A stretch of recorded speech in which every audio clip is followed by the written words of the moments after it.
वाटणला आणि 4 जणांचा जीव गेल्याची भीती व्यक्त केली जाते. एनडीआरएफ रेस्क्यू करतंय, पण सगळीकडे तशीच परिस्थिती दिसते. ताम्हिणी घाट बंद करण्यात आला आहे. पुण्याहून कोकणात जाणारं सगळी वाहतूक जी आहे ती बंद आहे.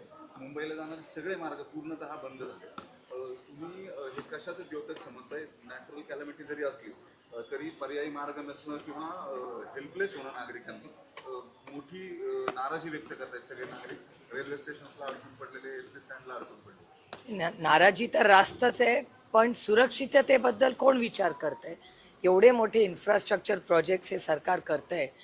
सातत्याने इन्फ्राचं आमचं सरकार आहे सांगणारं हे सरकार, त्याच्यात जर सुरक्षितता किंवा पर्यावरणाचा विचार नसेल तर उपयोग काय आहे? एक पाऊस पडलाय आणि पूर्णपणे महाराष्ट्र पॅरलाइज झालेला आहे अशी परिस्थिती सगळ्या चॅनल्सच्या माहितीवरनं आपल्याला दिसते.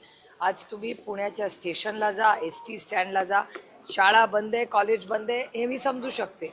पण कनेक्टिव्हिटी पुणे आणि मुंबई ही एवढी महत्त्वाची शहरं आहेत, त्याच्यात कनेक्टिव्हिटी बंद होणं हे धक्कादायक आहे. म्हणजे पुण्या मुंबईमध्ये सेशन चालू आहे. सेशनला आमदार पण आज पोचणार आहेत का नाही देवालाच ठाऊक.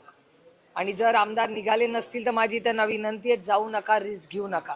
पण जर आमदार खासदार लोकप्रतिनिधी विधान भवनला पोचू शकत नसतील, तुम्ही विचार करा, एखादी इमर्जन्सी असेल, एखादा डॉक्टर असेल, कुणाची फ्लाईट असेल, कुणाच्या शिक्षणाची कामं असतील, एवढी कामं असतात, त्याच्यासाठी कोणी मुंबई पुणे प्रवास करू शकत नाही.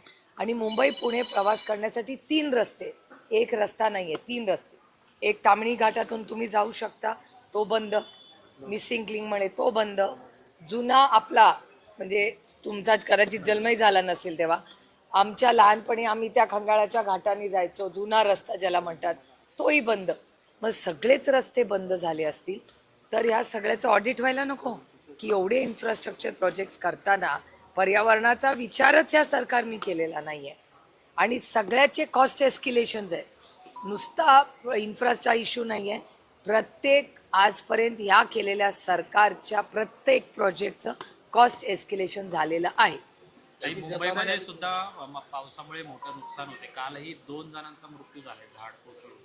तिथे सुद्धा महानगरपालिकेने पूर्वतयारी केली होती का नाही, असं सुद्धा प्रश्न नाही. अर्थातच कसं आहे, आज सत्तेमधले सगळे लोक फक्त 70 वर्षाचा हिशोब काढतात. ह्यांच्या 10-12 वर्षाचा हिशोब कोण देणार? आता झालं ना 12 वर्ष सत्तेमध्ये येऊन, आणि गल्लीपासून दिल्लीपर्यंत त्यांचं सरकार आहे. आणि ज्या पद्धतीने हानी होते याचं उत्तर द्यावंच लागेल या सरकारला. म्हणजे स्कूल बसवर झाड पडलं, त्याच्यानंतर आज मानकुडला 6 का 8 लोक गेले. कोण आहे याला जबाबदार? ऑडिट का होत नाही वर्षभर? कॉर्पोरेशन्स काय करतायत? पक्ष फोडा, घरं फोडा. आणि ज्या पद्धतीने आज विरोधी पक्ष फोडण्याचं पाप सातत्याने होत आहे, ह्याच्यासाठी या सरकारला वेळ असतो. पण सर्वसामान्य मायबाप जनता, ज्या जनतेने ह्यांना सो कॉल्ड मतदान केलं असं ते म्हणतात, मग त्यांच्यासाठी हे सरकार कधी उपलब्ध असतं? याच पालिकेत आलेला पुण्यात सुद्धा 97 ठिकाणी झाडं पडलेली आहेत. खरं तर हे सगळे जुने झाडं आहेत, मुख्य शहरातले आहेत. त्याचं सर्वेक्षण होणं गरजेचं होतं. पालिका नुसतं सर्वेक्षण नाही, अनेक ठिकाणी रस्त्याचं रुंदीकरण झालेलं आहे, त्याच्यामुळे अनेक ठिकाणी झाडं पडलेली आहेत. तर जेव्हा तुम्ही रुंदीकरण करता तेव्हा झाडांचं प्लॅनिंग नाही का होत?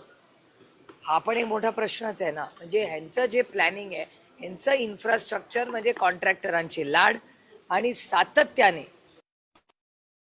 त्यांच्या परिस्थिती किंवा भावना सामान्य माणसात येत आहे. तुम्ही सगळं चेक करा, हीच भावना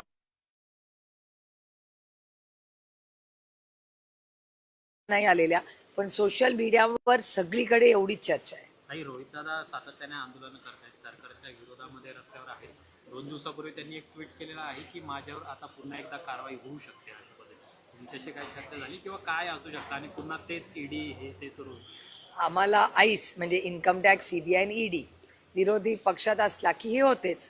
आणि तुम्ही त्यांच्यामध्ये गेला की ते वॉशिंग मशीन होतं, आता डेटाच आहे ना. तर ही जुनी गोष्ट झाली या देशात. विरोधी पक्षात असला तर आईस, आणि सत्ताधारीत असल्या तर त्याला सौखून माफ. ते वास्तव आहे दुर्दैवाने या देशाचं. राम मंदिरावरून शिवसेनेने आंदोलन सुरू केलेली आहे. तुम्ही काही करणार असं उद्धव ठाकरे अयोध्येला जाणार? एक तर कालच खरं तर गेला 1 आठवडा निलेश लंकेंची इच्छा आहे अयोध्येला जाऊन तिथे आंदोलन करायचं. पण आता तिथे परवानगी देत नाही. आणि जे जात आहेत खासदार किंवा आंदोलन करण्यासाठी त्यांना तिकडून काढलं जात आहे अशी माहिती सगळ्या आम्हाला तिथल्या स्थानिक आमचे जे समाजवादी आणि काँग्रेसचे सगळे आमचे जे मित्रपक्ष आहेत त्यांच्याशी जेव्हा आम्ही बोलणी केली. एक तर दुर्दैवी गोष्ट आहे की अयोध्या टू उज्जैन ही आमच्यासाठी आस्थेची श्रद्धेच्या जागा आहेत आणि दोन्ही ठिकाणी एवढा मोठा भ्रष्टाचार झालेला आहे हे वास्तव चॅनल आणि वर्तमानपत्र सातत्याने करत आहे. म्हणजे आता तुम्ही विचार करा, राम मंदिर याच्याबद्दल भारतीय जनता पक्षाने एवढा मोठा लढा उभा केला आणि त्या काळातले म्हणजे आज मला आवर्जून अरुण जेटली, सुषमा स्वराज, यशवंत सिन्हा, अटलजी, माननीय अडवाणीजी या सगळ्यांनी केवढा संघर्ष केला हे करण्यासाठी. आणि आज त्याच भारतीय जनता पक्षात आज निर्णय प्रक्रियेत ते कुठलेच नेते नाहीत. म्हणजे आपण पुण्यात आहोत, आपले प्रकाश जावडेकर साहेब बघा, किती नेत्यांची नावं घेऊ मी. आज ती सगळी पिढी ज्यांनी राम मंदिर व्हावं आणि अयोध्या ते उज्जैन या दोन्ही बाजूसाठी ताकदीने एवढा मोठा संघर्ष केला, आज त्यांना काय वाटत असेल. ज्या एवढा त्यांचं उभं आयुष्य विरोधी पक्षात असले तरी एवढा संघर्ष केला, राम मंदिर बांधलं आणि त्या रामाच्या मंदिरात जर आज भ्रष्टाचार होत असेल ते किती दुर्दैवी आहे मला सांगा. आणि पुन्हा मी म्हणते की उज्जैन, अयोध्या टू उज्जैन आणि मर्यादा, मला सुषमाजींचे शब्द आजही आठवतात. त्या प्रभू श्रीराम कधी नाही म्हणायच्या, त्या म्हणायच्या मर्यादा पुरुषोत्तम राम. मला अजून सुषमाजींचे शब्द ऐकतात. म्हणजे सुषमाजींनी आमच्यावर संस्कार केले, जरी विरोधी पक्षात आम्ही एकामेकाच्या असलो तरी आम्हाला सांगायचे सुषमाजी की सुप्रिया हे मर्यादा पुरुषोत्तम राम आहे. आता मला सांगा कुठली मर्यादा या सरकारने ठेवली. जर त्याच रामाच्या मंदिरात ज्याच्यासाठी उभं आयुष्य अडवाणीजी, अटलजी आणि सगळ्यांनी केलं, त्याच रामाच्या मंदिरात भ्रष्टाचार होतोय. आणि जेव्हा आम्ही सत्तेत होतो तेव्हा काँग्रेस राष्ट्रवादीच्या भ्रष्टाचारांना हद्दपार करू हे तुम्हीच दाखवलंय ना तुमच्या चॅनलवर. त्याचं तर काहीच झालं नाही. ते दोन्ही पक्ष फोडले, सगळ्यांना क्लीन चिट दिल्या. म्हणजे मग आमच्या कदाचित नेत्यांनी भ्रष्टाचार केलाच नाही ना. मग त्यांनी खोटे आरोप केले आमच्या नेत्यांवर फोडण्यासाठी, घरं फोडा, पक्ष फोडा. आणि त्याच मर्यादा पुरुषोत्तम रामाच्या मंदिरात आज भ्रष्टाचार होतोय. हे दुर्दैवी आहे आणि ह्याच्या विरोधात, कारण का आमच्या श्रद्धेचं स्थान आहे, आम्ही हे सहन करणार नाही.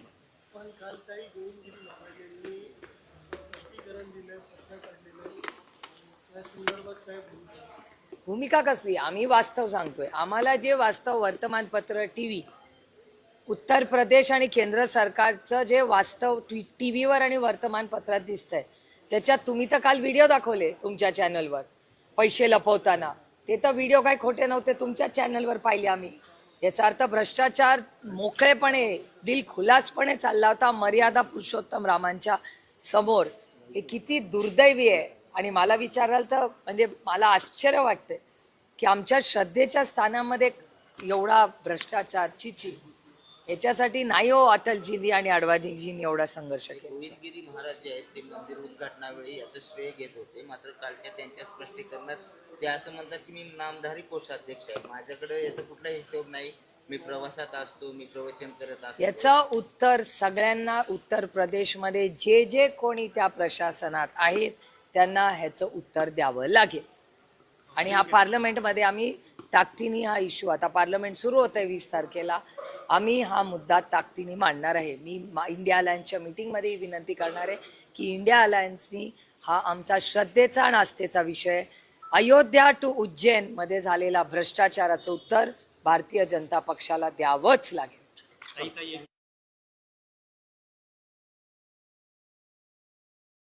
सध्या चर्चा आहे एनडीए मध्ये जाणार अशा आहे. परवा सतीश पाटीलही म्हणाले की लोकसभेनंतर राष्ट्रवादी काँग्रेस आणि काँग्रेस एकत्र येण्याच्या चर्चा सुरू झालेल्या होत्या, दिल्ली स्तरावरती त्या होत्या. आता राष्ट्रवादी आमच्या सोबत आली तर दुधात साखर आहे असं त्यांनी वक्तव्य केलं. बंटी दादा हे काँग्रेसचे ज्येष्ठ नेते आहेत आणि अर्थातच आमचे अतिशय प्रेमाचे, जिव्हाळ्याचे आणि कौटुंबिक संबंध आहेच. पण त्याचबरोबर काँग्रेस, राष्ट्रवादी काँग्रेसने गेले 27 वर्ष एका विश्वासाच्या आणि प्रेमाच्या नात्याने आम्ही एकत्र काम केलेलं आहे आणि करतही राहू. आणि बाकीच्या ज्या चर्चा मी वर्तमानपत्रात किंवा चॅनल्सवर ऐकते किंवा वाचते त्या माझ्यापर्यंत आलेल्या नाही आहेत. त्याच्यामुळे तुमच्या सूत्रांनी तुम्हाला काय सांगितलंय मला माहिती नाही. पक्षामध्ये ही कुठलीही चर्चा नाही.